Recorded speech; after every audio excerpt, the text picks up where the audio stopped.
그간 정부는 진정성을 가지고 열린 자세로 대한의사협회와 대한전공의협회와의 협의를 진행해 왔습니다. 수차례 의과대학 정원 조정을 포함한 주요 보건의료 정책에 대하여 모든 가능성을 열어두고 대화를 해가자고 제안하였고, 코로나19 감염 확산이라는 이 엄중한 상황에서 의사단체의 집단행동 중단과 협조를 요청하였습니다.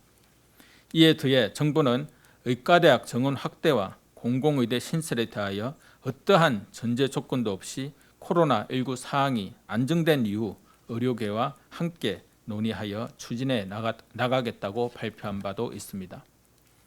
특히 지난 8월 24일 국무총리와 의사협회와의 간담회 이후 진행된 보건복지부 장관과 의사협회 실무협의에서는 의대 정원 확대, 공공의대 신설을 코로나19 상황이 안정될 때까지 중단하고 코로나19 안정화 이후 협의체에서 모든 가능성을 열어놓고 협의하며, 협의 기간에는 의대 정원 통보 등의 정책을 일방적으로 추진하지 않고 의사협회가 문제 제기하는 4대 정책의 발전적 방안을 협의체에서 함께 논의하자는 내용의 합의 문안을 도출한 바 있습니다.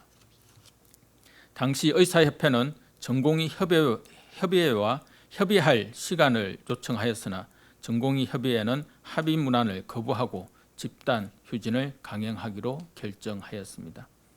결국 의사협회도 어렵게 타결한 합의문에 대한 동의를 철회하고 집단 휴진을 계속하기로 하였습니다. 이와 같이 정부는 엄중한 코로나19 상황을 고려하여 수차례에 걸쳐 양보와 대화를 위한 노력을 하였으나 의사협회와 전공의협의회는 정부 정책을 철회하거나 원점으로 재검토하자는 주장만 반복하다가 결국에는 이미 상호 동의한 합의안조차도 번복한 상황입니다.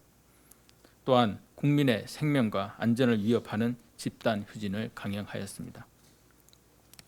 협의 과정에서 입장을 번복하고 집단 휴진을 강행하기로 한 대한의사협회와 대한전공의협의회에 심히 유감스럽게 생각하며 코로나19로 인해 힘든 시간을 견디고 계신 국민들께 걱정과 불편을 끼쳐드린 점 매우 송구하게 생각합니다.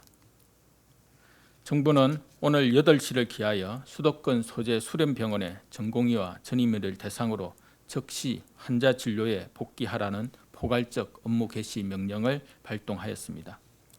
수도권 수련병원의 응급실과 중환자실을 위주로 근무 여부를 확인하고 개별적 업무 개시 명령 후 이행 여부를 조사할 계획입니다.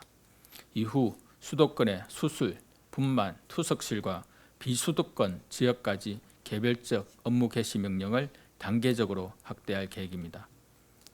이를 이행하지 않을 경우 3년 이하의 징역 또는 3천만 원 이하의 벌금이 부과되며 면허 정지나 취소 등의 행정 처분이 가능한 점을 알려드립니다. 전공의 전임의들은 환자들에 대한 사명감을 가지고 조속히 진료 현장으로 복귀하여 의사로서의 본분을 지키고 맡은 소임을 다해 주시기를 바랍니다. 정부는 국민의 생명과 안전을 보호하기 위하여 집단 휴진에 대하여 법과 원칙에 따른 엄격한 조치를 시행할 것입니다. 하지만 엄중한 코로나19 위기 상황에서 국민과 의료계 모두가 불행해지는 불필요한 갈등과 소모적인 다툼은 지양할 것입니다. 대한의사협회와 대한전공의협의회는 하루빨리 집단 휴진을 중단하고 대화와 협의를 통한 문제 해결에 나서 주시기 바랍니다.